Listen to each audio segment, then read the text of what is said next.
तो हिरण्यकश्यपु के ये पूछने पर कि कोई उत्तम बात सुनाओ, प्रहलाद जी कह रहे हैं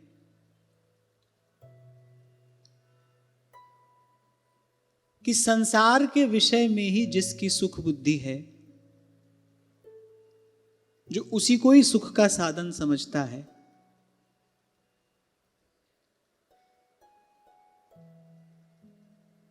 श्री प्रहलाद जी ने ऐसे बहिर्मुखी जीव को अंधा कहा है। बोले संसार में यही दृश्य दिखाई पड़ता है, अंधों के पीछे अंधे दौड़ रहे हैं, ये नहीं जानते कि सब स्वार्थ और परमार्थ की सिद्धि एकमात्र श्री भगवान के ही चरण से होती है। इतनी बात समझ में आ जाए तो समझ लो हमारा जो पूर्व पक्ष है उसकी सिद्धि हो गई। इतनी बात समझ में आ जाए कि लोक परलोक दोनों ही भगवान की भक्ति से ही बनेंगे। लोक परलोक की सिद्धि भगवत भजन से ही होगी, लोक की भी और परलोक की भी। जब तक आप कर रहे हो कोई भी कार्य,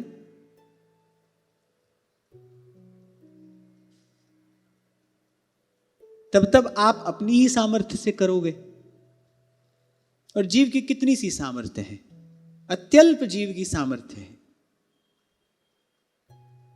लेकिन आपने डोर भगवान के हाथ में दे दी तो भगवान करेंगे। अब एक कार्य आप कर रहे हो, एक कार्य भगवान कर रहे हैं। आप परिणाम का विचार स्वयं कर लो। आपके करने से क्या परिणाम प्राप्त होगा, भगवान के करने से क्या परिणाम प्राप्त होगा। इसीलिए श्री भगवत रसिक देव जी कह रहे हैं, माया को सब जग भजे, माधो भजे न कोय, जो कदापि माधो भजे माया चेरी होए, रहे पग सो लपटानी। भक्त का लोक परलोक स्वार्थ परमार्थ सब भगवान के हाथ में है। भगवत कृपा से उसकी सहज सिद्धि होती है बिना किसी प्रयास के। मैंने कई बार आपको यहां से निवेदन किया कि इस जीवन यात्रा में जो हमने सोचा वो भी हुआ, और जो सोचने की भी हमारी सामर्थ्य नहीं थी, श्री ठाकुर जी की कृपा ने वो भी कर दिखाया।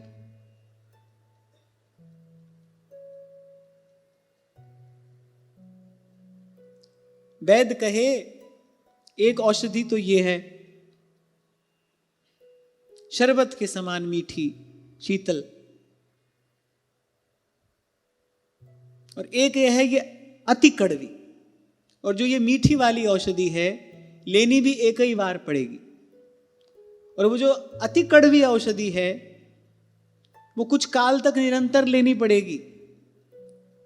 पथ्य कुपथ्य का विचार भी करना पड़ेगा, तब जाकर रोग स्वस्थ होगा। कौन सी औषधि लोगे? मीठी है, शीतल है, और सबसे बड़ी बात है एक ही बार लेनी है। दूसरी कौन लेगा, क्यों लेगा? ऐसे ही दो ही मार्ग हैं, आप कर्ता बने रहो या डोर भगवान के हाथ में दे दो। तो श्री प्रहलाद जी कह रहे हैं बुद्धिमान तो वही है जो ये जान गया है कि स्वार्थ परमार्थ सबकी सिद्धि भगवत भजन से होती है। हमारा लक्ष्य केवल इतना ही है, इतना ही हो। श्रवणम कीर्तनम विष्णु स्मरणम पाद सेवनम अर्चनम वंदनम दास्यम सख्यम आत्मनिवेदनम। आगे कह रहे हैं नैषां मतिस्तावदुरुक्रमाङ्घ्रिं स्पृशत्यनर्थापगमो यदर्थः महीयसां पादरजोऽभिषेकं निष्किञ्चनानां न वृणीत यात्। बोले क्योंकि जिनकी बुद्धि ने भगवान के चरणारविंद का स्पर्श कर लिया उनके तो जन्म मृत्यु रूप अनर्थ का, जन्म मृत्यु रूप दुख का सर्वथा नाश हो जाता है। जैसे ही भगवान के सुंदर सुभग शीतल कोमल उज्जवल चरणारविंद का स्पर्श गुरु कृपा से बुद्धि ने किया, जैसे ही बुद्धि में विमल विवेक का प्रकाश हुआ, बस वैसे ही असार सहज में छूट जाएगा। ध्रुवदास जी यही कह रहे, रस बल छूटे जो विषय रस। गुरु कृपा से साधन में लगो, साधन में लगोगे, भगवान कुछ अपने स्वरूप का अनुभव कराएंगे और उस स्वरूप अनुभव के प्रकाश में दिखाई पड़ने लगेगा रस्सी है कि सांप है, भ्रम भय संशय भूल सबका निवारण भगवान की भक्ति से हो जाता है, हो ही जाता है। और कई बार आपको एक उदाहरण दिया कि कोई भी बुद्धिमान व्यक्ति, उसको आप पानी मथने के लिए दो, वो नहीं मथेगा। वो कहेगा भाई कोई और काम हमसे करा लो, क्यों हमारा समय हमारी शक्ति खराब कराते हो, पानी को मथने से क्या मिलेगा। वो नहीं लगेगा उस काम में, और मन से तो कभी नहीं लगेगा। मान लो किसी परिस्थिति वशात उसको लगना पड़ भी जाए, पर मन से नहीं लगेगा, वो जानता है इससे कुछ मिलने वाला नहीं है। ऐसे ही जैसे ही भगवान के चरणारविंद का स्पर्श बुद्धि करेगी, उसकी कृपा से विमल विवेक का जैसे ही प्रकाश होगा, सार असार का बोध हो जाएगा, समझ में आ जाएगा भाई ये संसार असार है, फिर कैसे लगोगे इसमें। आपको कहा था ना मैंने, मन के पास बुद्धि नहीं है, मन तो केवल रस ढूंढता है, मन तो रस लोभी है। अब यहां से सर्वथा निराश हो जाएगा कि भाई यहां से कुछ मिलने वाला नहीं है, कहां जाएगा। दो ही चीज है, या तो माया है या मायापति है। थक हार कर भगवान के ही पास में जाना पड़ेगा। कल यहीं पर हमने चर्चा को विराम दिया था। सूरदास कह रहे हैं ना, अब मैं नाचो थक्यो गोपाल, अब मेरा मन थक गया है, अब यहां संसार से सब ओर से निराश हो गया है, अब केवल प्रभु आपकी आशा है, थक हार कर मैं आपके पास आया हूं। और ठाकुर जी इतना ही चाहते हैं बस, सनमुख होय जीव मोहि जबहि। आप देखो ये चौपाई कहां कही गई है, पता है किसी को? सनमुख होई जीव मोहि जबहि,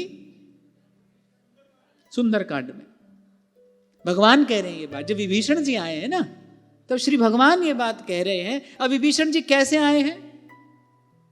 मार भी खा ली, अपमान भी सह लिया, भरी सभा में रावण ने अपमानित किया है, पादप प्रहार किया है, वो सब देखकर झेल कर थक कर हार कर अब आए हैं विभीषण जी। यहां कहने का तात्पर्य क्या है? श्री ठाकुर जी के सन्मुख होने का तात्पर्य क्या है? माने सब ओर से जब आप निराश होकर केवल भगवान की आशा से भगवान के पास जाते हैं, ये है भगवान के सन्मुख होना। केवल मंदिर में भगवान के सामने जाकर खड़े होना सन्मुख होना नहीं है। संसार से सर्वथा निराश होकर, कोई भी अन्य आश्रय न रहे, थक कर हार कर, जैसे विभीषण जी गए। जैसे विभीषण जी गए तो फिर यद्यपि सुग्रीव जी ने कहा, बोले ये दूत हो सकता है शत्रु का, हमारे बल की था लेने आया होगा। श्री ठाकुर जी ने कहा लेने दो, अगर इसलिए भी आया है। पर श्री ठाकुर जी ने कहा कि मित्र, तुमने सर्वथा नीति के अनुरूप ही अपनी बात कही है, पर मेरा भी कुछ स्वभाव है। विश्व द्रोह कृत अग जेहि लागा, शरण गए प्रभु ताहि न त्यागा। तो ये मेरी शरण में आया है, झूठा ही आया है तो भी कोई बात नहीं, मेरी शरण में आया है, ये कह रहा है प्रभु मैं शरणागत हूं, इसका त्याग तो मैं नहीं कर सकता। अब जो होगा सो देखा जाएगा। तो इस प्रकार प्रभु के सन्मुख जाना, ऐसे अगर आप हम चले जाएं तो फिर प्रभु कहते हैं जन्म कोटि अघ नासहि तब। लेकिन ऐसी मति प्राप्त कैसे होती है? संसार की असारता का बोध होगा कैसे? होता तो नहीं। मर कर पिट कर रो कर धो कर कोई संसार की असारता का बोध तो नहीं होता। थोड़ी देर के लिए होता है, उसको श्मशान वैराग्य कहते हैं। जैसे श्मशान में मृतदेह को जलते देखकर मन में वैराग्य का भाव उपजता है। जो खड़े होते हैं ना वहां लोग, कहते हैं हाँ बात तो सही है, सब मोह माया है, देखो कल ही था बेचारा आज चला गया, बेचारा है जैसे ये कहीं नहीं जाएंगे। लगता है देखो बेचारा, अरे कल ही तो मिला था, बिल्कुल ठीक था, और देखो आज चला गया, अरे बेचारा। सब बेचारे ही हैं भाई, है ना, आगे पीछे सब पंक्ति में खड़े ही हैं, आए हैं सो जाएंगे। तो थोड़ी देर के लिए स्मशान वैराग्य तो उत्पन्न होता है, थोड़ी देर के लिए तो लगता है खूब, यहां से छल हो जाए, कपट हो जाए, धोखा मिले तो व्यक्ति को लगता है अरे सब झूठ है, सब मोह माया है। पर थोड़ी देर के लिए फिर वही ढुर ढुर जाऊं, लुढ़क लुढ़क कर जीव वहीं जाता है, वहीं जाता है। तो ऐसी मति प्राप्त कैसे हो, इसका उत्तर श्री प्रहलाद जी दे रहे हैं। महीयसा पादरजोभिषेकम, वो ध्यान से सुनना, निष्किंचनानां न वृणीत या। बोले जब तक अकिंचन भगवत प्रेमी महात्माओं की चरणों की धूल में स्नान नहीं कर लेता है कोई, बोले तब तक बुद्धि भगवान के चरणारविंद का स्पर्श कर ही नहीं पाती। तब तक ये योग्यता, पात्रता, वो भावना जो भगवान के चरणों तक ले जाती है, तब तक वो भावना प्राप्ति नहीं होती। और यहां श्री प्रहलाद जी कह रहे हैं, मान लो ठीक ठीक अपने कर्तव्य का पालन कर रहा है, बड़ा सदाचारी है, कुलीन है, अपने कर्तव्य का पालन करने वाला व्यक्ति है, पर बोले जब तक प्रेमी महात्माओं की चरण धूलि में स्नान नहीं कर लेगा। और यहां यही कहा गया है, पाद रजोभिषेकम, पूर्व के प्रसंग में भी यही आया, विना महत पाद रजोभिषेकम। श्री प्रहलाद जी ने भी पूर्व में कहा, स उत्तम श्लोक पदारविंदयोर निषेवया भगव निष्किंचन संगलब्धया। स उत्तम श्लोक पदारविंदयोर निषेवया किंचन संगलब्धया। एक शब्द का बड़ा प्रयोग हुआ है यहां पर, निष्किंचन। निष्किंचन महात्मा, निष्किंचन भगवत प्रेमी महात्मा। निष्किंचन माने, निष्किंचन का अभिधा अर्थ तो यही है, धनहीन। पर भाव की दृष्टि से विचार करो, मानो जिनके पास में भगवान के अतिरिक्त और कुछ भी नहीं, संग्रह के नाम पर कुछ भी नहीं। जैसे कबीर कहते हैं, साधु हो तो कैसा, वो 1 रुपया रोक कर न रखे, यहां से आए और यहां भगवान की सेवा में लगाए। और ऐसे तो संतों का जीवन देखा गया है। आपको मैंने सुनाया था ना प्रसंग, श्री टटिया स्थान में जो इस समय श्री महंत जी महाराज विराजमान हैं, उनके दादा गुरु श्री स्वामी भगवान दास जी महाराज, उनका ऐसा ही व्रत था। स्थान में जो कुछ आया है वो संध्या श्री ठाकुर जी के शयन से पहले ठाकुर जी की सेवा में लगा दिया जाएगा, कल के लिए कुछ नहीं रखा जाएगा। साधु हैं भाई, साधु की व्यवस्था करने वाले भगवान हैं, साधु की व्यवस्था भगवान करते हैं। और आप व्यवस्था भगवान पर छोड़ो तो भगवान करेंगे, हम छोड़ते ही नहीं, हम अपनी व्यवस्था खुद करने में लगे हैं। अब जब कोई अपना काम खुद ही कर रहा हो तो कोई क्यों जाएगा करने के लिए। और ये तो बिल्कुल भी नहीं जाते, ये जो कहते हैं हाँ भाई बहुत बढ़िया है, तुम करो, खूब करो, करते ही रहो, भरते ही रहो, मरते ही रहो। पर जो सच्चा साधु है कह रहा है, प्रभु मन वचन कर्म से आपके आश्रित हैं, मन क्रम वचन तुम्हारी आशा, ऐसी भक्ति करे रह दासा। अच्छा, कबीर जी तो कहते हैं अगर अपनी व्यवस्था खुद करी तो इसका दुष्परिणाम होगा। क्या होगा? बोले हारे हरिसा थोक, ये हाथ नहीं आएंगे। और अभी चर्चा के आरंभ में मैंने आपको निवेदन किया, एक काम हम करें, एक काम भगवान करें। सोचो, उसके परिणाम का एक बार विचार तो करो। हमारे करने से क्या परिणाम आएगा, भगवान के करने से क्या परिणाम आएगा। पर उनको करने दो, और वो तभी करते हैं, एक ही शर्त पर करते हैं, उसमें कोई किंतु परंतु नहीं होना चाहिए। संत सुनाया करते हैं कि गोवर्धनधारी श्री गिरिराज को धारण किए खड़े हैं। अब ब्रजवासियों का बड़ा लाड है ना कन्हैया पर। अरे बोले हमारा बड़ा सुकुमार कन्हैया है। अब जो श्री ठाकुर जी के कुछ संग के सखा स्नेही, तो उन्होंने देखा बोली लाला बड़ी आवार है गई, तू अकेलो ही ठाड़े हुए गिरिराज जी को लेके, ने थोड़ो सुस्ताए ले, हम अपनी लठिया लगाए दें। श्री ठाकुर जी ने कहा हाँ हाँ खूब लगाओ। अब नेक श्री ठाकुर जी ने कनिष्ठिका हटाई नहीं, केवल बताया कि यदि मैं हटाऊं तो क्या होगा। नेक श्री ठाकुर जी ने कुछ लीला की। अब सब ब्रजवासियों ने अपनी अपनी लाठी लगा दी है और गड़गड़ गड़गड़ गिरिराज जी आने लगे नीचे। और सब ब्रजवासी कहने लगे ना लाला तू ही ठाड़े हो रहे, ये तो तेरी बात माने हमारी ना माने। क्या समझ आया भाई, हमको अपनी लाठी लगाने की आवश्यकता नहीं है, वो अकेले पर्याप्त हैं, वही करेंगे, उनको करने दीजिए। हम तो वो करें जिसमें उनको सुख हो। उनको किस बात में सुख है, श्री ठाकुर जी को किस बात में सुख मिल रहा है।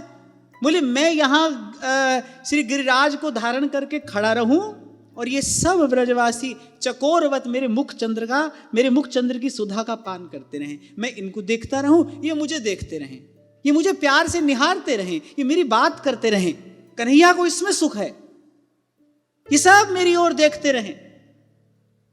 इसलिए इंद्र पर ठाकुर जी इतने कुपित नहीं हुए जितने ब्रह्मा जी पर हुए। ब्रह्मा जी ने ब्रजवासियों को दूर कर दिया श्री ठाकुर जी से। इंद्र ने तो जो भी किया ब्रजवासी पास आ गए, 7 दिन 7 रात निकट ही रहे। और जाप ताप पगति सापुरी जो प्रभ के मन भाई। सबसे पहला नियम यही है ना, प्रभु को किस में सुख है, प्रभु को जिसमें सुख है हम वो करें। हमारे श्री ठाकुर जी को इसी में सुख है। बोले भाई करने का सब काम मैं कर लूंगा, तुम क्या करो, श्रवणम कीर्तनम विष्णु स्मरणम पाद सेवनम अर्चनम वंदनम दास्यम सख्यम आत्मनिवेदनम। तुम क्या करो, फिर तुम हमारे प्यारे साधु संतों की सेवा करो, हमको इसमें सुख है।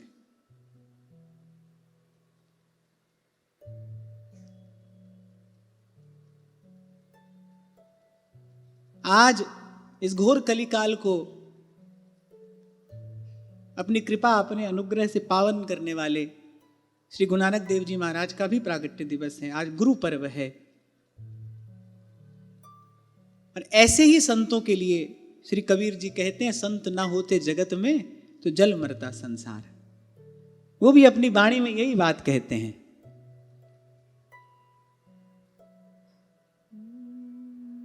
पानी पखा पीसो संत आगे, पानी पखा पीसो संत आगे, पानी पखा पीसो संत आगे, पानी पखा पीसो संत आगे, गुण गोविंद जस गाई,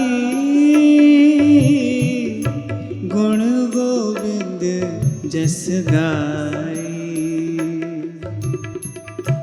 गुण गोविंद जस गाई, गुण गोविंद जस गाई। सांस सांस तब नाम संभारे, सांस सांस तब नाम संभारे, सांस सांस तब नाम संभारे, सांस सांस तब नाम संभारे। यह विश्राम निधि पाई, यह विश्राम निधि पाई, यह विश्राम निधि पाई, यह विश्राम निधि पाई। तुम करो दया मेरे साईं, तुम करो दया मेरे साईं, तुम मेरे साईं, तुम करो दया मेरे साईं। ऐसी मति दीजिए मेरे ठाकुर, सदा सदा तुद त्याही। ऐसी मति दीजिए मेरे ठाकुर, सदा सदा तुद त्याही। तुम करो दया मेरे साईं, तुम करो दया मेरे साईं, तुम करो दया मेरे साईं, तुम करो दया मेरे साईं। तुम दयाल कृपाल कृपा निधि, तुम दयाल कृपाल कृपा निधि, पतित पावन गुसाई, पतित पावन गुसाई, पतित पावन गुसाई, पतित पावन गोसाई। कोटि सुख आनंद राज पाए, कोटि सुख आनंद राज पाए, मुख ते निमख बुलाई, मुख ते निमख बुलाई, मुख ते निमख बुलाई, मुख ते निमख बुलाई। तुम करो दया मेरे साईं, तुम करो दया मेरे साईं, तुम करो दया मेरे साईं, तुम करो दया मेरे साईं। ऐसी मति दीजिए मेरे ठाकुर, तुद त्याही। ऐसी मति दीजिए मेरे ठाकुर, सदा सदा तुद त्याही। तुम करो दया मेरे साईं, तुम करो दया मेरे साईं, तुम करो दया मेरे साईं, तुम करो दया मेरे साईं। जाप ताप भगति सापूरी, जाप ताप भगति सापूरी, जाप ताप भगति सापूरी, जाप ताप भगति सापूरी। जो प्रभु के मन भाई, जो प्रभु के मन भाई, जो प्रभु के मन भाई, जो प्रभु के मन भाई। नाम जपत तृष्णा सब बुझी है, नाम जपत तृष्णा सब बुझी है, नाम जपत तृष्णा सब बुझी है, नाम जपत तृष्णा सब बुझी है। नानक त्रिपत अघाई, नानक त्रिपत अघाई, नानक त्रिपत अघाई, नानक त्रिपत अघाई। तुम करो दया मेरे साईं, तुम करो दया मेरे साईं, तुम करो दया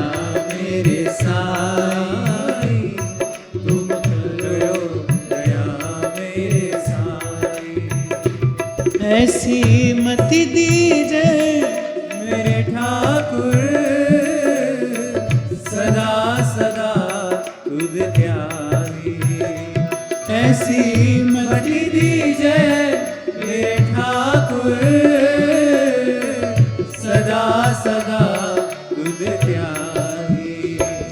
तुम करो दया मेरे साईं, तुम करो दया मेरे साईं, तुम करो दया मेरे साईं, तुम करो दया मेरे साईं। तुम दयाल कृपाल कृपा निधि, तुम दयाल कृपाल कृपा निधि। तुम दयाल,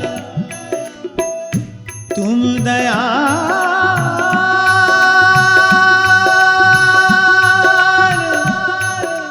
कृपाल,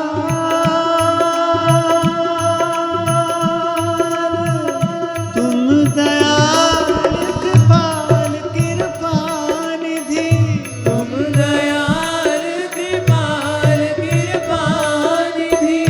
पतित पावन गुसाई, पतित पावन पतित पावन गोसाई, पतित पावन गोसाई। कोटि सुख आनंद राज पाए, कोटि सुख आनंद राज पाए। कोटि सुख आनंद राज पाए, कोटि सुख आनंद राज पाए। मुख ते निमख बुलाई, मुख ते निमख बुलाई, मुख ते निमख बुलाई, मुख ते निमख बुलाई। तुम करो दया मेरे साईं, तुम करो दया मेरे साईं, तुम करो दया मेरे साईं, तुम करो दया मेरे साईं। ऐसी मति दीजे मेरे ठाकुर, सदा सदा तुद ध्याई, ऐसी मति दीजे मेरे ठाकुर, सदा सदा तुद त्यागी।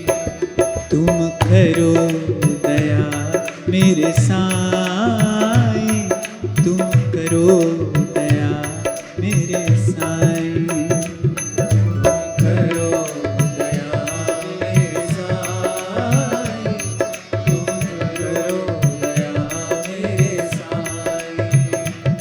तुम करो दया मेरे साईं, तुम करो दया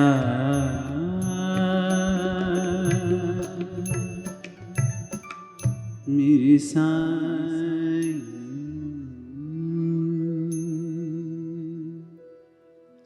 जिन्नी नाम ते आया गए मसक्कत काल, जिन्नी नाम ते आया जय मसक्कत काल।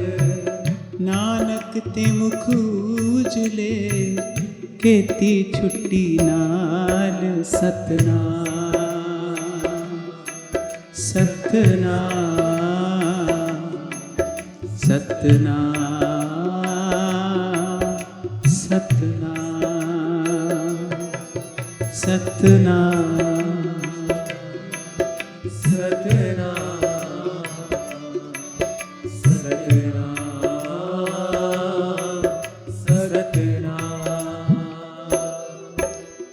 पवन गुरु पाणी पिता माता तरत महत, पवन गुरु पाणी पिता माता तरत महत। दिवस रात दोए दाई दाया खेल सगल जगत। सतनाम सतनाम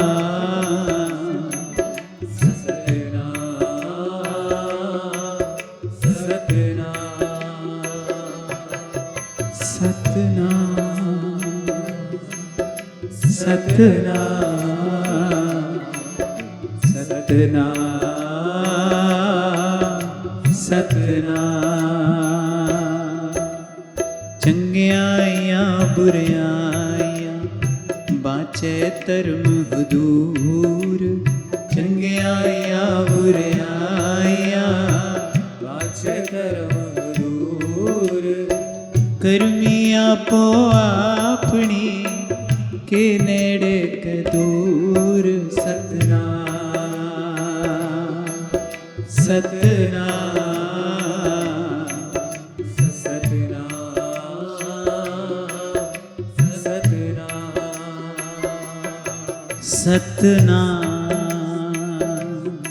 सतनाम सतनाम सतनाम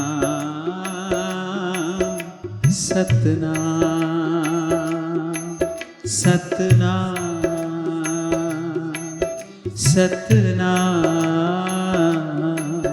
सतनाम सतनाम। ऐसा नाम निरंजन, ऐसा नाम निरंजन होवे। ऐसा नाम निरंजन होवे। ऐसा नाम निरंजन होवे। ऐसा नाम निरंजन होवे। ऐसा नाम निरंजन होवे। ऐसा नाम निरंजन होवे। ऐसा नाम निरंजन होवे। जिसो चंदा उगवे सूरज चढ़े हजार। जिसो चंदा उगवे सूरज चढ़े हजार। एते चानण होया गुरु बिन घोर अंधार। सतनाम सतनाम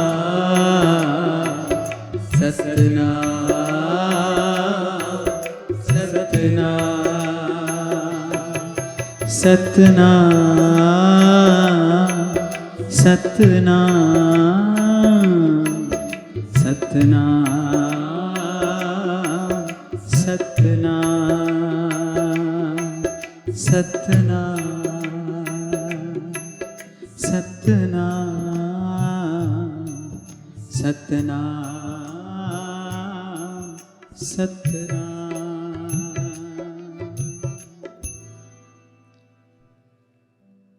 तो गुरु पर्व की आप सबको बहुत बहुत बधाई। और यह महाराज कह रहे हैं जाप ताप भगति सा पूरी जो प्रभु के मन भाई।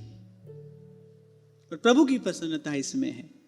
प्रभु ने जीव को ये मनुष्य शरीर इसीलिए तो दिया, प्रभु ने ये सुयोग्य इसीलिए बनाया है। लेकिन प्रहलाद जी कह रहे हैं ऐसी मति तब तक नहीं होती जब तक निष्किंचन महापुरुषों की चरण धूलि में कोई स्नान ना कर ले। यहां ये कहा पाद रजोभिषेकम,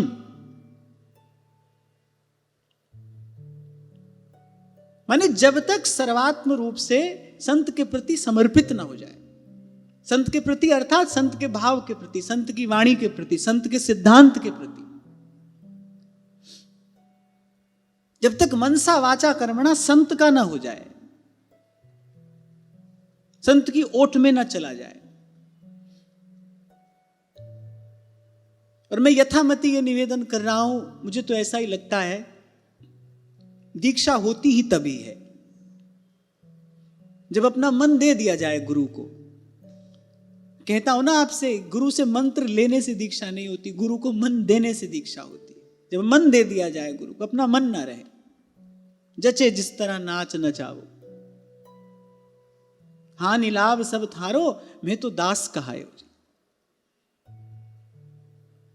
पूर्व में भी श्रीमद् भागवत में यही कहा गया, विना महत पाद रजो भिषेकम। श्री जड़ भरत जी ने राजा रघुगण से यही कहा ना, बोली जो जीव की जड़ता है, जो अभिमान है, कैसे कैसे जाए, ये जन्म जन्म का रोग है, एक ही औषधि है, एक ही निष्किंचन भगवत प्रेमी महात्मा जो हैं, जिनके पास भगवान के अतिरिक्त और कुछ नहीं, जो भगवान को ही अपना सर्वस्व मानते हैं।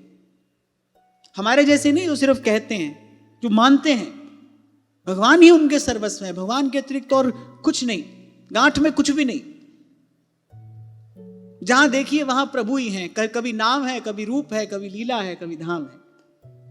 यहां भगवान के नाम रूप लीला धाम के अतिरिक्त और किसी अन्य भाव का, किसी अन्य वस्तु का दर्शन नहीं होता।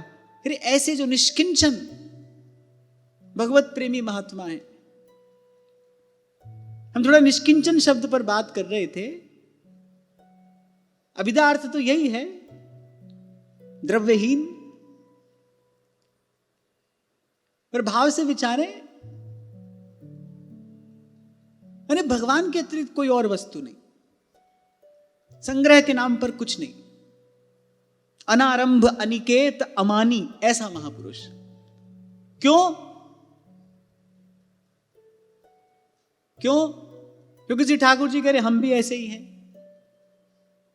निष्किंचना वयम शश्वन निष्किंचन जनप्रिया। अच्छा, वैसे बड़ी अटपटी बात है ये। बिल्कुल ऐसा ही हुआ जैसे कोई अपनी पत्नी से कह रहा हम तो कुंवारे हैं। पत्नी कहेगी फिर हम क्या हैं?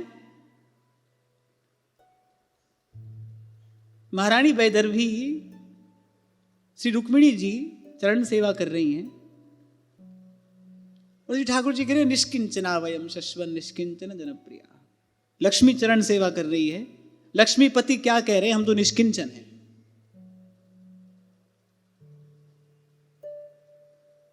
तभी तो वो तो मूर्छित ही हो गई है सुन के, वाले भाई ये तो मायापति हैं, पता नहीं क्या लीला है इनकी। अर्थात इन्होंने हमको स्वीकार ही नहीं किया, ये स्वयं को हमसे हीन बता रहे हैं। निष्किंचना वयम कह रहे हैं, निष्किंचना वयम शश्वन निष्किंचन जनप्रिया।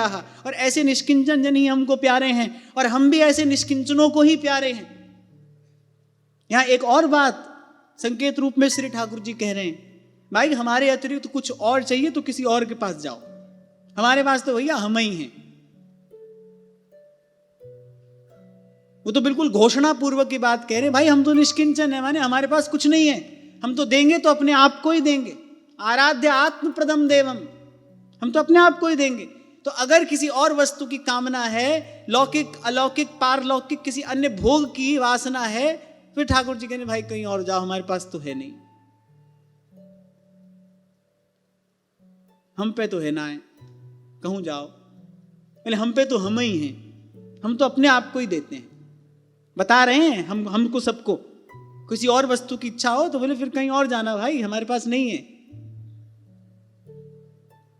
तो ठाकुर जी कह रहे हम भी निष्किंचन हैं, निष्किंचन ही हमको प्यारे हैं और हम भी निष्किंचनों को ही प्यारे हैं। इसका अर्थ क्या हुआ? श्री ठाकुर जी कह रहे मुझ में प्रियता चाहिए। अगर तुम चाहते हो कि मैं प्यारा हो जाऊं, मैं तुमको प्रिय लगूं, तो भाई सब ओर से मन हटाना पड़ेगा। हमारी शर्त तो यही है। हम तो अकेले ही रहते हैं, हमको कोई और स्वीकार नहीं है। अरे बड़ी आकुल व्याकुल हो गई श्री रुक्मिणी जी, ये क्या कह रहे हैं? लक्ष्मीपति ये कह रहे हैं हम तो सर्वथा लक्ष्मीहीन हैं।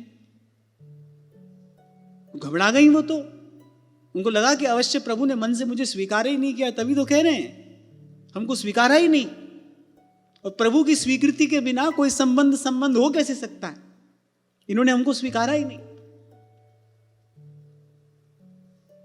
समझ में आ गई उनको। बोले तभी यहां नींद में भी सोई सोई राधा राधा राधा ही करते हैं। करवट बदलते हैं तो राधा, उठते हैं तो राधा, बैठते हैं तो राधा, राधा राधा ही करते हैं। माने हमको तो इन्होंने स्वीकार ही नहीं किया। खैर बाद में श्री ठाकुर जी ने समाधान कर दिया, आगे जब प्रसंग आएगा तो हम लोग श्रवण करेंगे। पर ठाकुर जी कहने भाई हम निष्किंचन हैं और निष्किंचन ही हमको प्यारे हैं, हमको तो निष्किंचन भक्त प्रिय हैं। श्री महाप्रभु जी ने नाहरमल जी से यही कहा कि ये निष्किंचना भक्ति ये कोटि कोटि जन्मों के पश्चात संतों की कृपा से मैंने पाई है। श्याम सुंदर सब कुछ देते हैं पर ये नहीं देते। ये जो निष्किंचना भक्ति है ना, जाहि न चाहिए कबहु कछु तुम सन सहज स्नेह, बसहु निरंतरता सुपुर सोराउर निज गेह, सोराउर निज गेह। और भाई कोई ये सरल काम है?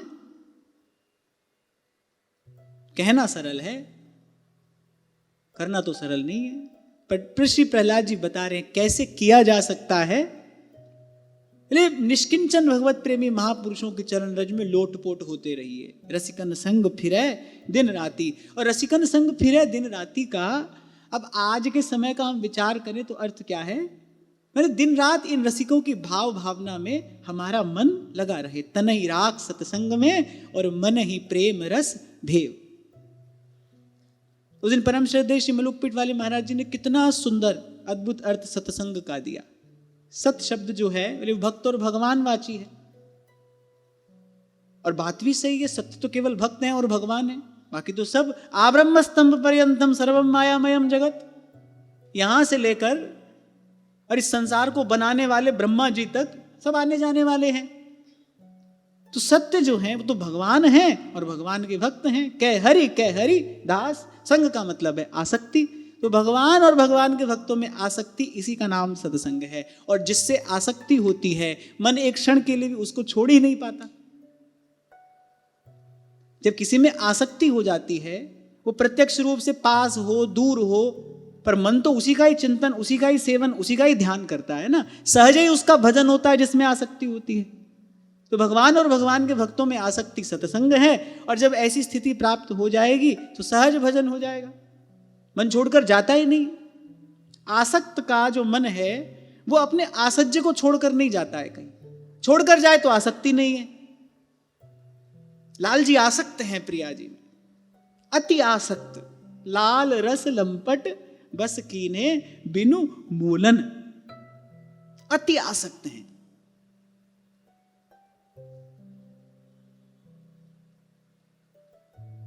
लेकिन ये सब स्थिति प्राप्त कैसे हो? महापुरुषों की चरण धूलि में लोटपोट हुई है। अब महापुरुष कहाँ मिलें, कैसे मिलें? इसलिए आपको बार बार कहते हैं प्रभु के सन्मुख जब भी जाइए, बार बार वर मांगे हरखि देहु श्रीरंग, पद सरोज अन पायनी भक्ति सदा सत्संग। और उस दिन पूज्य महाराज श्री कह ही रहे थे, यहाँ वृंदावन धाम में तो ऐसे निष्किंचन भगवत प्रेमी महानुभावों की चरण रज यत्र तत्र बिखरी पड़ी है, कहीं भी लोटपोट हुई है। धाम में निष्ठा रख के, श्री ब्रज रज में निष्ठा रख के कहीं भी लोटपोट हुई है। श्रद्धा से ही, श्रद्धावान लभते फलम, श्रद्धा से ही फल की प्राप्ति है। अब काम बनेगा ऐसे ही, इसी प्रकार कार्य सिद्धि होगी। हित की जय साधु संगति सो, साधु संगति सो जावे कल्मष जी को, कमल नयन सो, कमल नयन सो। इसलिए जो यहाँ रहते हैं वो तो श्री जी की बड़ी कृपा है, सत्संग का सेवन करते हैं। पर जो यहाँ नहीं, बाहर से आते हैं जाते हैं, इसलिए मैंने कभी कहा था भाई 1 महीना में 3 दिन तो जरूर आओ। अरे कोर्ट कचहरी का चक्कर पड़ जाए, कोई भगवान ना करे कोई सगा संबंधी अस्पताल पहुंच जाए, सब काम धंधा छोड़ के उसमें लगना पड़ता है कि नहीं लगना पड़ता? प्रारब्ध की चक्की में पिसता जीव सब करता है कि नहीं करता? पर सत्संग का सेवन नहीं करता, सत्संग के लिए पुरुषार्थ नहीं करता, इसके मूल में केवल प्रमाद है। कोई ना कहे कि हम आना तो चाहते थे नहीं आ पाए, हम करना चाहते थे नहीं कर सके, कोई ना कोई प्रमाद रहा होगा। ध्यान रखना भाई, सब कुछ सुलभ है। उस दिन पूज्य महाराज श्री ने यहीं से अपना वक्तव्य आरंभ किया था। सत्संग के अतिरिक्त सब प्राप्त है, सत्संग दुर्लभ है। संत समागम हरि कथा तुलसी दुर्लभ दोए। यही पहला कदम उठाइए।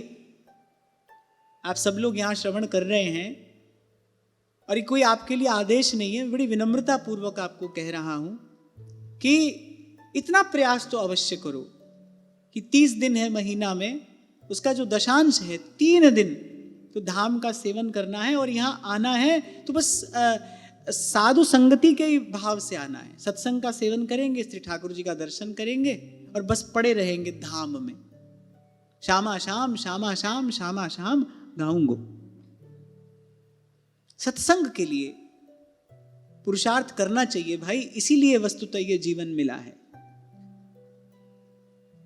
नहीं तो ध्रुवदास जी कह रहे ते दिन लेखे जिन लिखो वृथा अकारथ जात, वृंदावन ते अनत ही जेतिक द्यौस विहात, ते दिन लेखे जिन लिखो वृथा अकारथ जात।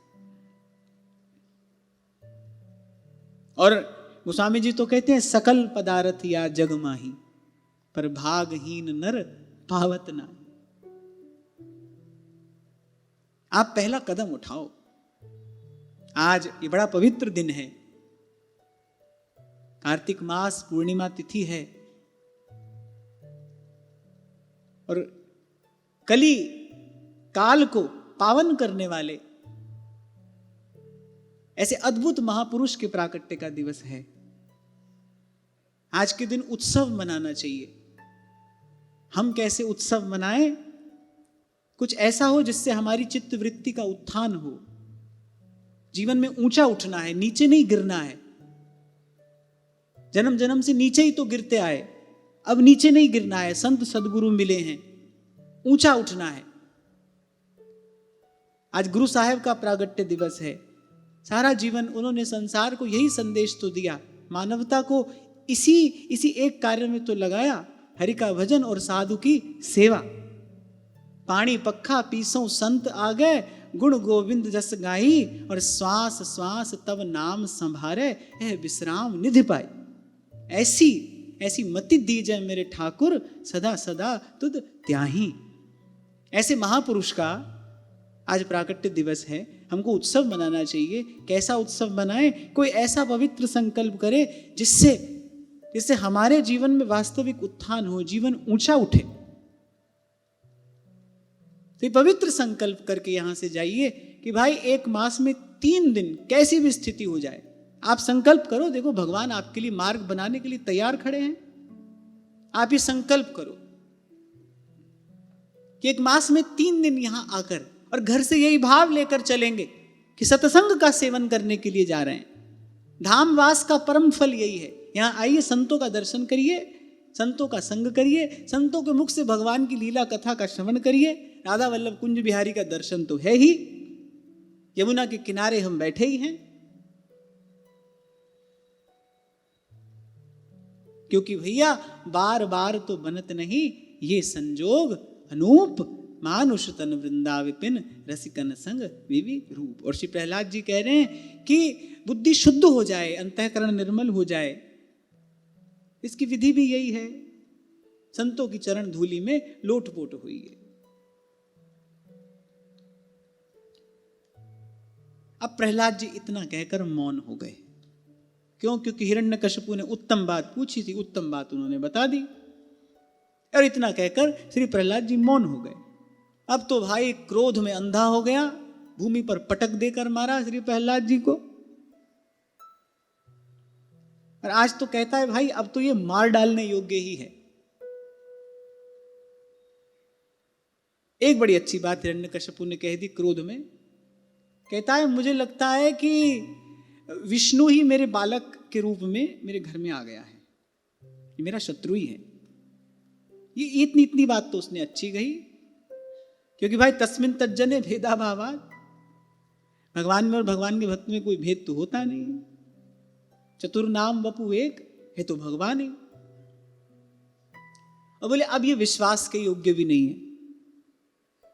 5 वर्ष की अवस्था में ही जिसने अपने माता पिता के दुस्त्यज वात्सल्य स्नेह को भुला दिया, बोले हमने कितना लाड़ प्यार किया, उसकी कोई चिंता नहीं है इसको, बार बार मेरे शत्रु का ही पक्ष लेता है, उसी का ही गुण गाता है, उसी की भक्ति करता है, मुझे भी करने के लिए कह रहा है।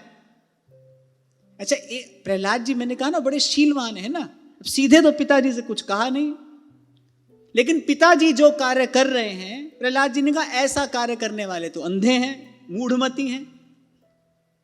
अब प्रहलाद जी कहकर मौन हो गए, अब तुम देख लो तुम क्या हो, कर तो तुम भी यही रहे हो। तो उसने कहा कि हमारे लाड़ प्यार ने वात्सल्य को तो सबको भुला दिया, और मन ही मन कहने लगा, बोले अरे अपने माता पिता का हित नहीं कर पा रहा है। मन ही मन कहने लगा, अरे विष्णु बहुत प्रसन्न होने की आवश्यकता नहीं है, जो अपने माता पिता का हित नहीं कर रहा वो तुम्हारा हित क्या करेगा। अब बेचारा क्रोध में पगला रहा है, बौरा गया है, बिल्कुल विवश है। फिर कहने लगा, अब शरीर का कोई अंग गल सड़ जाए, उसके काट देने से सारे शरीर को सुख मिलता हो तो उसको काट कर फेंक ही देना चाहिए। अब घोर तमोगुणी है, अपावन उसकी बुद्धि है, जड़मती है, घोर तम के अंधकार में वो पड़ा है। अब पटक दिया उसको भूमि पर और दैत्यों को आज्ञा दे दी, भाई किसी भी प्रकार से इसको मार डालो। अब वो जो दैत्य तो वही सभा में टूट पड़े, बड़े बड़े भाला फरसा लेकर। लेकिन श्री प्रहलाद जी कैसे हैं, उनका मन कैसा है, सदा सदा तुद त्याही, सदा भगवान के ध्यान में है, सदा भगवान के भजन में है। और महाराज ही कह रहे हैं, जिस दा साहिब डाढ़ा होए, तिसको मार न साके कोई। आहा, तत्ती वाव न लग गई, पार ब्रह्म सरनाई, तत्ती वाव न लग गई, पार ब्रह्म सरनाई। चौगिर्द हमारे राम का, दुख लगे ना पाई, तत्ती वाव न लग गई, पार ब्रह्म सरनाई। अभी ठाकुर जी का तो ये व्रत है, औखी घड़ी न वेखण दे, अपना बिरद संभाले, हाथ दे राखे अपने को, सांस सांस प्रतिपाले।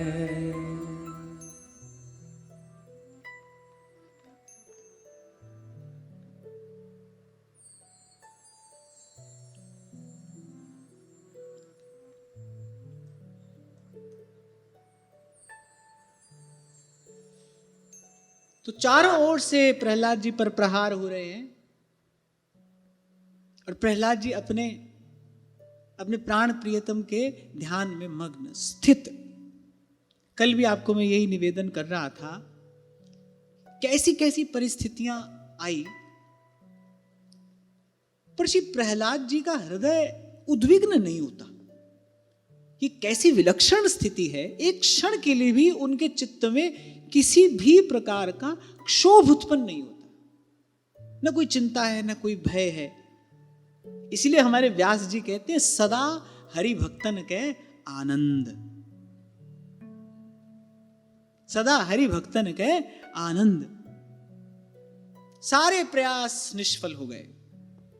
कहा करे रस खान को कोई दुष्ट लभार, अरे पत राखन वारो आप हो, जब माखन चाखन हार। इसलिए महाराज कह रहे, हाथ दे राखे अपने को, सांस सांस प्रतिपाले। कुछ लोग कहते हैं कि भगवान भक्त का पक्षपात करते हैं, इससे आपके भगवान के स्वभाव में वैषम्य दोष आता है। महात्मा तो इनको समदर्शी प्रिय हैं, नाम भी है इनका एक, सूरदास जी कह रहे समदर्शी है नाम तुम्हारो, इनका एक नाम भी समदर्शी है, पर ये हैं तो नहीं। स्पष्ट दिखाई पड़ता है, साफ देखे जाते हैं, भगवान भक्त का पक्षपात करते हैं। तो इससे तुम्हारे भगवान के स्वभाव में वैषम्य दोष आता है। इससे पहले भक्त कुछ उत्तर दे, ये बीच में कूद पड़ते हैं और कहते हैं कि आता है तो आता है, हम में दोष आए रहे हुए तो आए रहे हुए भैया, हम तो अपने भक्तन के संग में आनंद लेंगे और तू यहां समाधि में बैठ के हमारो गुण दोष विचार तो रहे। आता है तो आता है, अपना मान टले टल जाए, मान टलने वाली बात है। नाम समदर्शी है, कहते भी हैं सब पर मोरी बराबर दाया, सब मम प्रिय सब मम उपजाए, सब बात भी कहते हैं, ठाकुर जी अपने ही मुख से कहते हैं। तभी तो मैं उस दिन कह रहा था भाई, जो ये कहें वही सत्य है, सब पर वही बराबर दाया, ये सत्य है। हाँ भाई ये भी सत्य है। हम भक्तन के भगत हमारे, सुन अर्जुन प्रतिज्ञा मेरी, यह व्रत टरत न टारे, ये सत्य। हाँ भाई ये भी सत्य है। ये और ये दोनों सत्य कैसे हो सकते हैं? ठाकुर जी कह रहे जैसे हम दोनों हैं, अणोरणीयान महतो महीयान, जैसे हम छोटे से छोटे हैं, बड़े से बड़े हैं, जैसे हम दोनों हो सकते हैं। सबसे पुराने हैं, रोज नए हैं। बोले यहां तो तुमको झंझट नहीं है, यहां क्यों झंझट हो रहा है? तो हम तो भाई ऐसे ही हैं, समदर्शी भी हैं, सब पर मोही बराबर दाया। पर जब बात भक्त की आती है, औखी घड़ी न वेखण दे, अपना विरद संभाले, हाथ दे राखे अपने को, सास सांस प्रतिपाले। और जो मन वाणी से परे है, उन्हीं प्रभु के ध्यान में श्री प्रहलाद जी सदा सर्वदा मग्न हैं। अब होते रहे प्रहार, होते रहे, प्रहलाद जी को छू नहीं पाए, प्रहलाद जी का कोई स्पर्श नहीं कर पाया। और यहां बड़ी सुंदर बात भगवान वेदव्यास कह रहे हैं, कह रहे सारे प्रहार ठीक वैसे ही निष्फल हो गए जैसे भाग्यहीनों के बड़े बड़े उद्योग धंधे व्यर्थ हो जाते हैं। बड़ा गूढ़ संकेत है इसमें। तुम्हारी मेहनत से कुछ मिल रहा है, ले नहीं, भाग्य अनुकूल होना चाहिए। भाग्यहीन हो फिर सारा उद्योग धंधा जितना परिश्रम करे सब निष्फल है। भाग्य अनुकूल हो।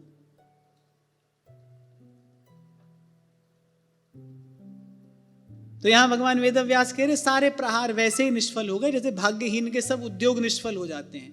भाग्य अनुकूल होना चाहिए।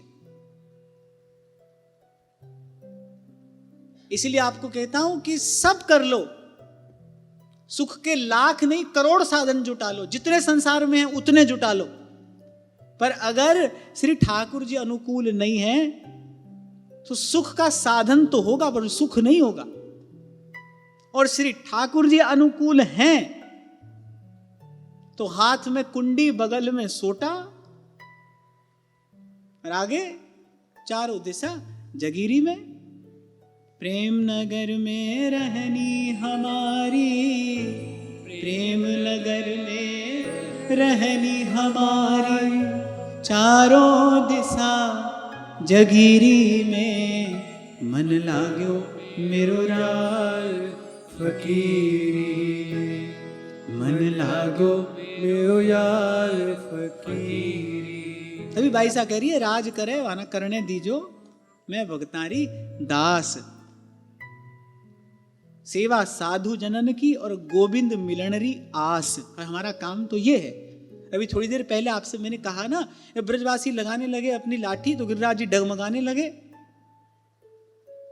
माने ठाकुर जी क्या चाहते हैं? बोले लाठी लाठी मत लगाओ, हमको देखो। तब ब्रजवासी कन्हैया कन्हैया कन्हैया कर रहे हैं, उसमें बड़ा आनंद आ रहा है श्री ठाकुर जी को। किसी की गठरी में फल है, किसी के पास कुछ है, सब ब्रजवासी वहीं जो जो अपने घर से लेकर भागे थे सब वहीं श्री ठाकुर जी को भोग लगा रहे हैं।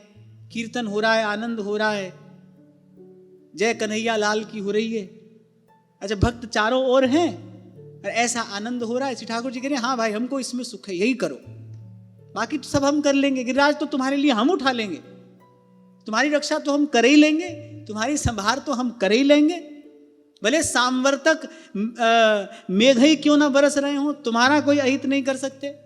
ब्रज का एक तिनका भी मैं इधर से उधर नहीं होने दूंगा। ये तो लीला प्रत्यक्ष है ना, लीला का चिंतन करो तो यही प्रसाद प्राप्त होता है। श्री ठाकुर जी ने कहा ये काम मैं कर लूंगा।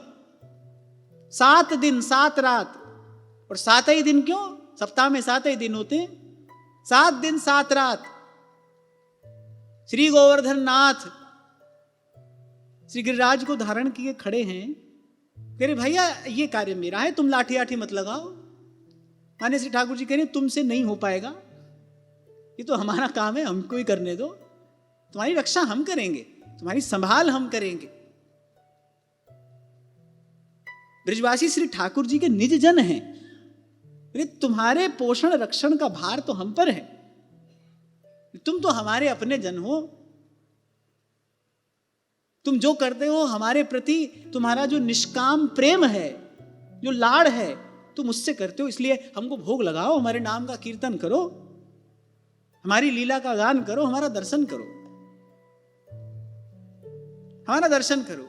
लीला गुण अमृत रस श्रवणन पुट पीजय, लीला गुण अमृत रस श्रवणन पुट पीजय। और जो ये कर रहे हैं, जो ये कर रहे हैं, नाम रूप लीला और धाम, इनको जिन्होंने पकड़ लिया है उनको देखो आप, सदा हरि भक्तन के आनंद, व्यास जी कह रहे हैं उनको आनंद ही आनंद है। कोई भी युग बरत रहा हो, सत्य हो, त्रेता द्वापर हो या ये घोर कली काल हो, श्री शीत स्वामी कह तो रहे हैं जब लग श्री गोवर्धन श्री यमुना श्री विठल नाथ गुसाई, और जब लग श्री भागवत कथारस तब लग कलिजुग नाही। वो तो अपने आनंद में है और प्रत्यक्ष को प्रमाण की आवश्यकता नहीं होती। जो संसार का सामान सम्मान बटोरने में लगे हैं उनकी दशा जाकर देखो। और श्री ठाकुर जी के जो निज जन हैं, लीला का गान करते हैं, ठाकुर जी का दर्शन करते हैं, सुंदर राग भोग से प्रभु की सेवा करते हैं, उनको जाकर देखो, खूब चकाचक आनंद हो रहा है। कल श्री ठाकुर जी यही तो कह रहे थे, पहले हरि को भजन और पेट को धंधो, हरि को भजन पेट को धंधो और करे सो मूर्ख अंधो।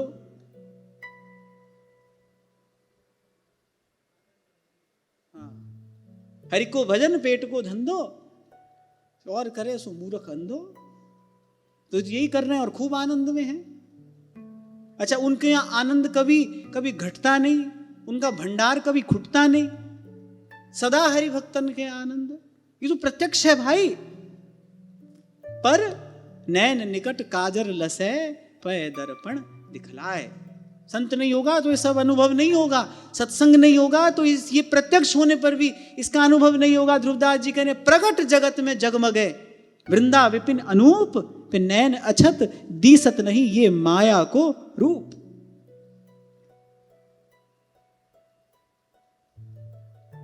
प्रभु अनुकूल हो, फिर तुम कृपाल जा पर अनुकूला, ताहि न व्यापी त्रिविध भव सूला।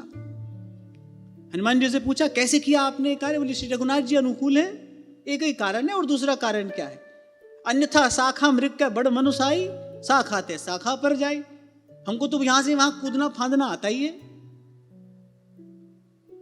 श्री रघुनाथ जी अनुकूल है।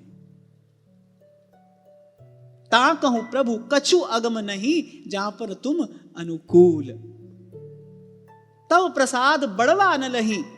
आहा, गोस्वामी जी कह रहे प्रभु उसको क्या आगम है, वो क्या नहीं कर सकता, इस पर आप अनुकूल हैं। और संत तो कहते हैं बोले राम बढ़ाए कोई बढ़े, बल से बढ़े ना कोई। मति कीरति गति भूति भलाई, जब जही जतन जहां जई पाई, सो जानव सतसंग प्रभाऊ। लो कहूं वेद न आन उपाऊ। प्रहलाद जी अपने ध्यान में मग्न हैं। वो वानर बेचारे मारो काटो भाला फरसा चलाए चलाए के थक गए। प्रहलाद जी अपने प्रभु के ध्यान में मग्न। अब जब कोई प्रभाव नहीं हुआ, अब तो हिरण्यकश्यपु के मन में ये बात और पक्की हो गई, हाँ भाई निश्चित रूप से ये मेरे पुत्र के रूप में मेरा शत्रु ही आया है, बोली विष्णु ही है। और गर्भावस्था में कयाधु रही भी कहां थी? नारद जी के आश्रम में। तब तो उसको निश्चय हो गया भाई ये मेरा शत्रु ही है। अब तो हठपूर्वक और भांति भांति के बड़े बड़े उपाय करने लगा। यहां सब लिखा है, विषधर सांपों से डसवाया, पुरोहितों से तामसिक यज्ञ कराकर कृत्या राक्षसी उत्पन्न कराई, पहाड़ की चोटी से नीचे डलवा दिया, अंधेरी कोठरियों में बंद कर दिया, विष पिलाया, भोजन बंद कर दिया, और जाने क्या क्या जो वो कर सकता था सब करने लगा।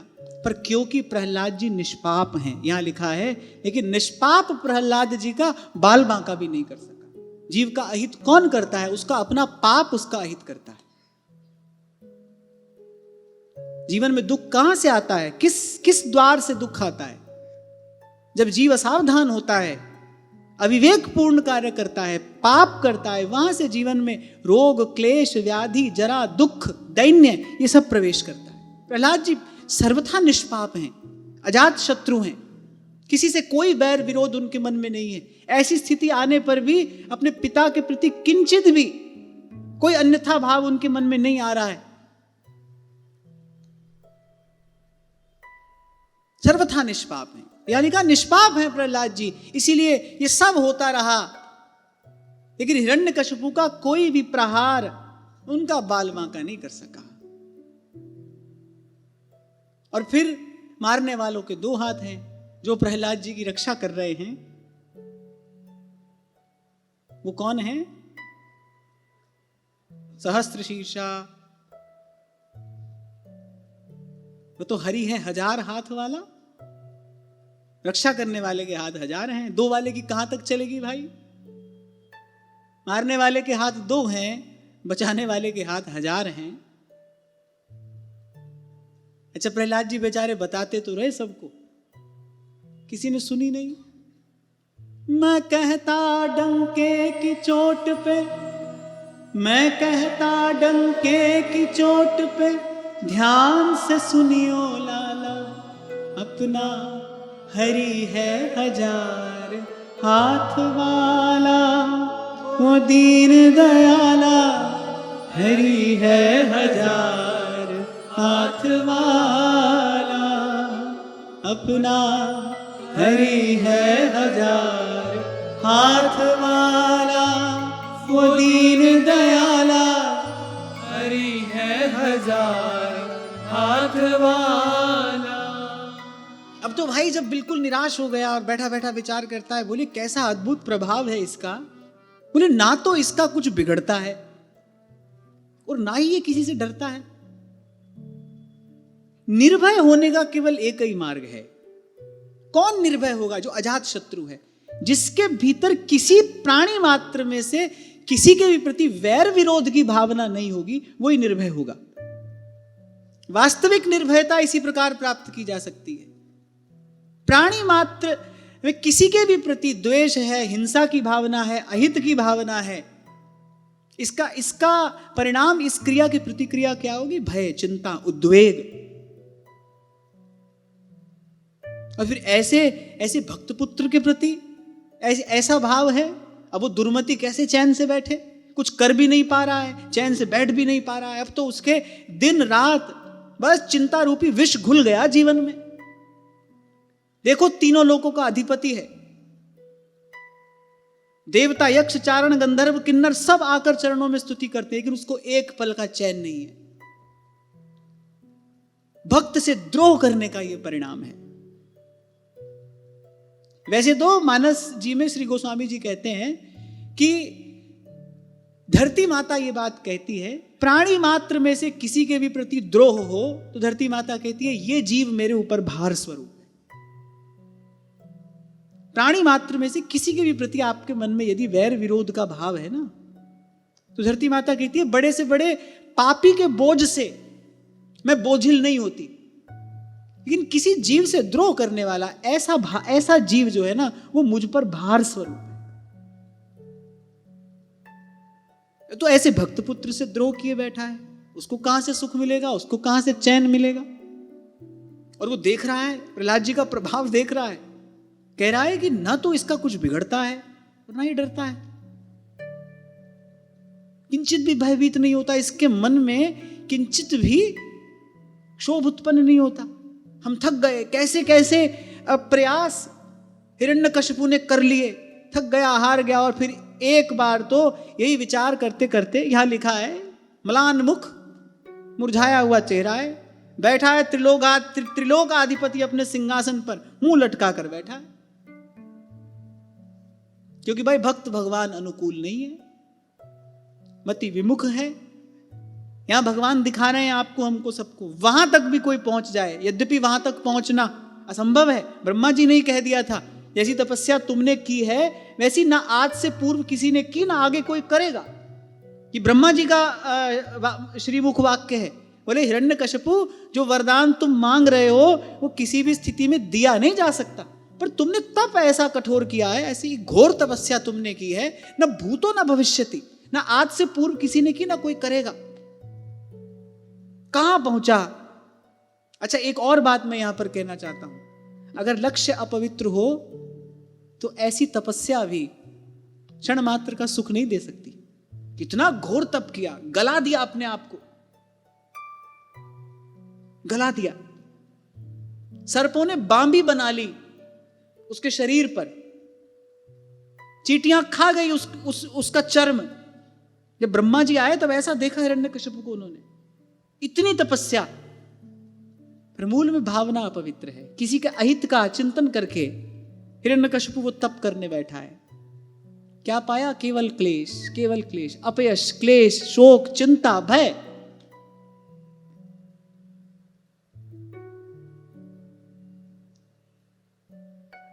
ऐसा तप किया, वहां तक पहुंचा, पर देखो, तभी थोड़ी देर पहले आपसे कह रहा था, जब सीधा सीधा मार्ग हो, ये सब करने की आवश्यकता क्या है।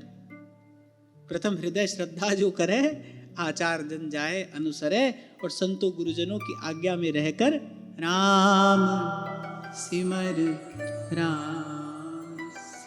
सूरदास जी कितने प्यार से कह रहे हैं, रे मन कृष्ण नाम कह लीजे, रे मन कृष्ण नाम कह लीजे, पढ़िए सुनिए भगति भागवत, पढ़िए सुनिए भगति भागवत, और कहा कथि कीजे, रे मन कृष्ण नाम कह लीजे, रे मन कृष्ण नाम कह लीजे, रे मन कृष्ण नाम कह लीजे।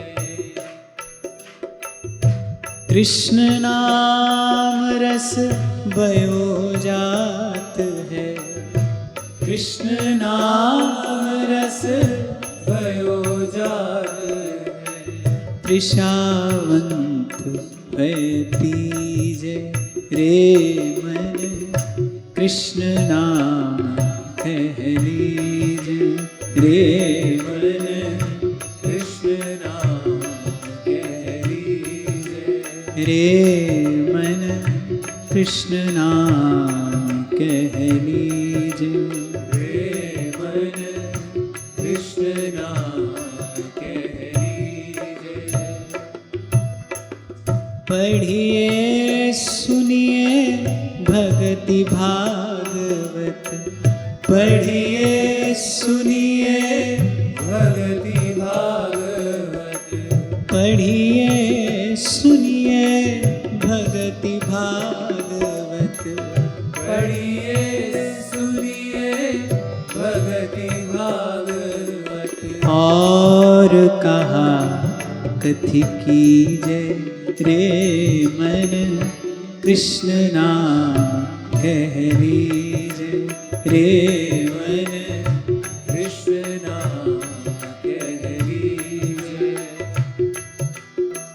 सूरदास हरि शरणता किए, सूरदास हरि शरणता किए, सूरदास हरि शरणता किए, सूरदास हरि शरणता किए। जन्म सुफल कर लीजै रे मन कृष्ण नाम कह लीजै रे मन कृष्ण नाम कह लीजै। रे मन कृष्ण नाम कह लीजै रे मन कृष्ण नाम कह लीजै।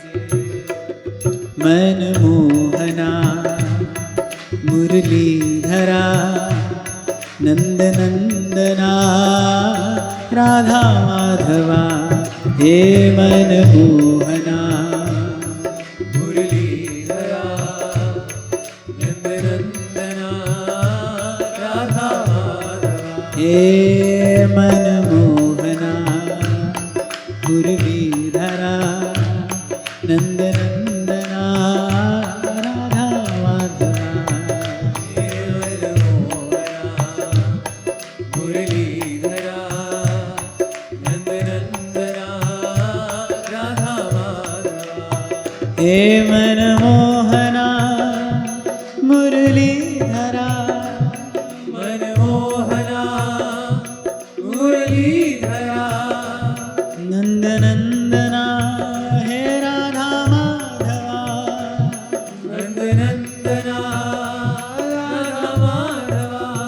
हे मन मोहना मुरलीधरा मनमोहना मुरलीधरा हे नंद नंदना हे राधा माधवा। नंद नंदना राधा माधवा। हे मन मोहना मुरलीधरा नंद नंदना राधा माधवा। हे मन मोहना मुरलीधरा नंद हे मन मोहना मुरलीधरा नंद नंदना राधा माधवा। हे मनमोहना मुरलीधरा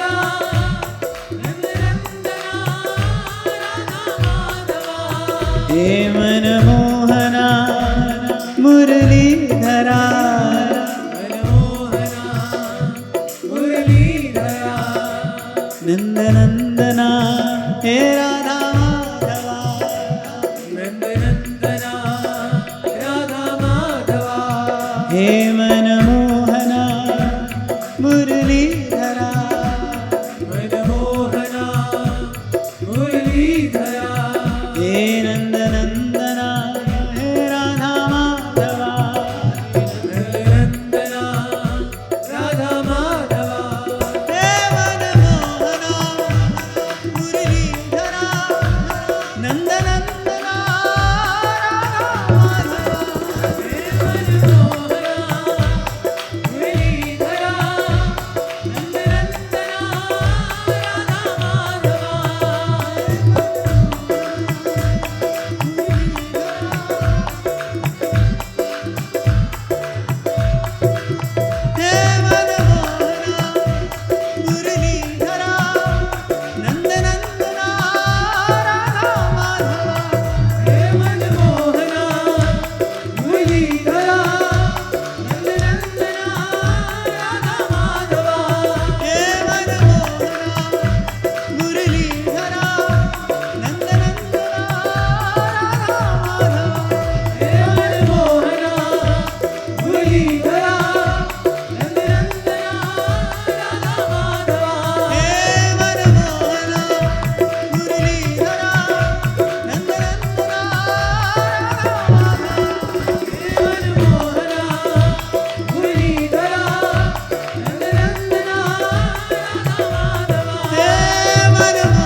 श्री प्रहलाद जी तो सदा सर्वदा इसी आनंद में मग्न है।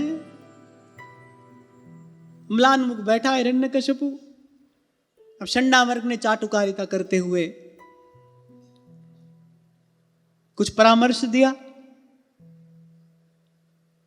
बोले अरे आपने अकेले तीनों लोकों पर विजय प्राप्त कर ली है, आपकी भौं टेढ़ी होती है और लोकपाल कांप उठते हैं, देवता तो आपके सन्मुख ही नहीं आते।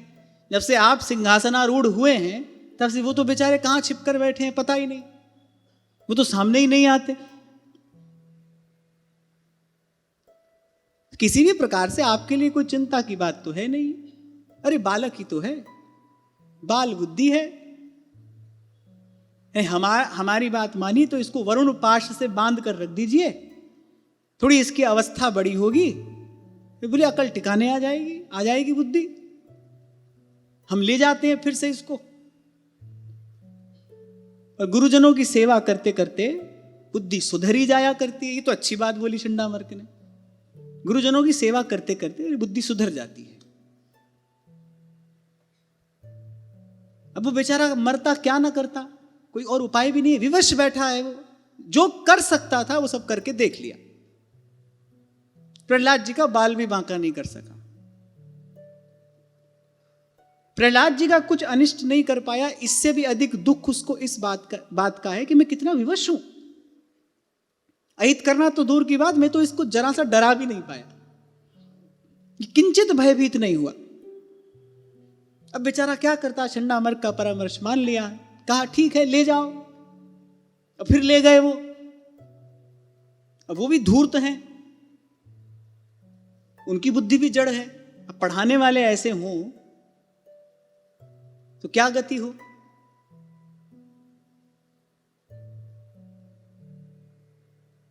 अब इसके बाद भाई उसको सब राजनीति की शिक्षा श्री प्रहलाद जी को देने लगे। पर प्रहलाद जी अत्यंत विनम्र श्रद्धा भाव से वहां पर रहते हैं। भक्त केवल एक ही बात चाहता है, भाई शांति से भजन होता रहे, उसको और कुछ नहीं चाहिए। संसार बने बिगड़े, ये बनाने वाले का बिगाड़ने वाले का कार्य है। भक्त की तो केवल इतनी इच्छा है, अब प्रभु कृपा करहु एहि भांति, सब तज भजन करहु दिन राति। तो एक दिन चंडामर्क दोनों आचार्य चले गए किसी कार्य से। अब गुरुकुल में प्रहलाद जी अकेले। और एक और बात का लोभ भक्त को रहता है, एक तो भक्ति, अब प्रभु कृपा करो ए भांति, सब तज भजन करो दिन राति, और दूसरा सत्संग, भक्ति सदा सत्संग। अब प्रहलाद जी को लगा अच्छा है आचार्य चले गए, थोड़ी देर बैठ के सत्संग कर लिया जाए। अब प्रहलाद जी तो भाई नित्य सिद्ध हैं, भक्ति मार्ग के आचार्य हैं, परम ज्ञानी हैं, भगवान को तत्व से जानने वाले हैं। अब जो प्रहलाद जी के सहपाठी थे वो प्रहलाद जी के सुंदर स्वभाव पर रिझे थे। सुंदर स्वभाव किसी को भी अपने अनुकूल कर सकता है, और स्वभाव ही रूखा सूखा है तो हजार गुण हो कोई पास नहीं आना चाहेगा। स्वभाव में ही अगर रुक्षता है कोई पास नहीं आना चाहेगा। तो स्वभाव अनुकूल है तो विरोधी जो है वो भी अनुकूल हो जाएगा। तो जो सहपाठी थे वो प्रहलाद जी से बड़ा स्नेह रखते थे। प्रहलाद जी का स्वभाव इतना सुंदर है, सबको अपना बनाकर रखते हैं, क्योंकि पराया तो उनका कोई है ही नहीं, वैर विरोध किसी से है ही नहीं। तो प्रहलाद जी के मन में दया का उद्रेक हुआ।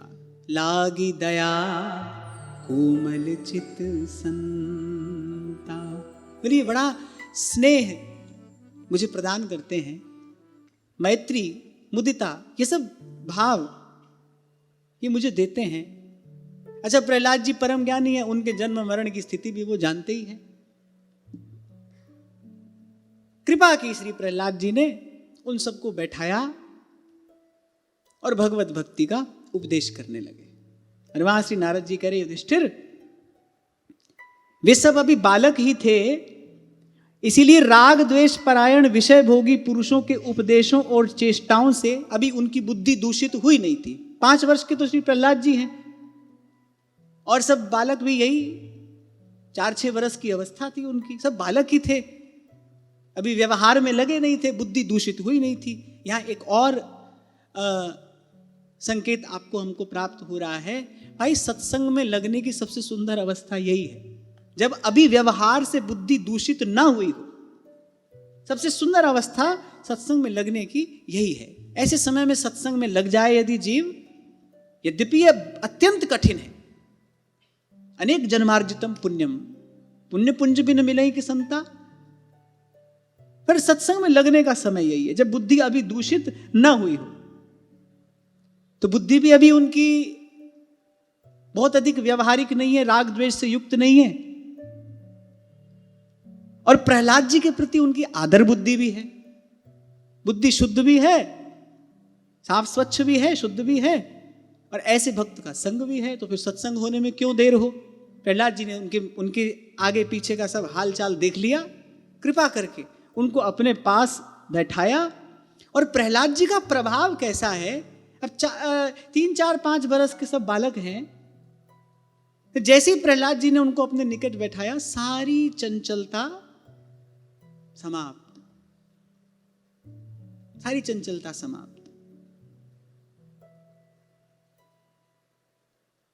इत उत चित्त चले नहीं कवहू, डारी प्रेम जंजीर। जब सदगुरु मिलता है तो उनकी सारी उठापटक, सारी खींचातान सब शांत हो जाती है। सबसे पहला प्रसाद यही तो है, सच्चे संत की शरण में बैठ मिले विश्राम। खेल कूद की सब सामग्री छोड़कर सारी चंचलता जाने कहां भाग गई। बीच में प्रहलाद जी, चारों ओर उनको घेर कर बैठ गए। कैसी सुंदर शोभा हो रही है, जैसे तारागणों के मध्य में पूर्णिमा का चंद्र सुशोभित होता है। परम शांत, निर्वैर, अजात शत्रु, भगवान के परम भक्त, मन मंदिर में श्री हरि विराजमान है। सब कर्मेंद्रियां, ज्ञानेंद्रियां, मन सब प्रकार से भगवान के नाम रूप लीला धाम में जिनकी लगी हैं, ऐसी दिव्य मधुर मंगलमयी मूर्ति श्री प्रहलाद जी की, बीच में श्री प्रहलाद जी विराजमान हो गए। सब बालक चारों ओर से उनको घेर कर बैठ गए और सत्संग आरंभ हुआ। तो यहीं से सत्संग के अगले सत्र का मंगलाचरण हो गया। यहाँ सत्संग आरंभ होता है, आगे की चर्चा फिर करेंगे। आज की वार्ता यहीं श्री जी के चरणों में निवेदन करता हूँ। महाराज श्री के चरणों में प्रणाम। आप सबके हृदयस्थ हित प्रभु को, भाव प्रभु को नमन, और एक बार फिर से गुरु पर्व की आप सबको बहुत बहुत बधाई।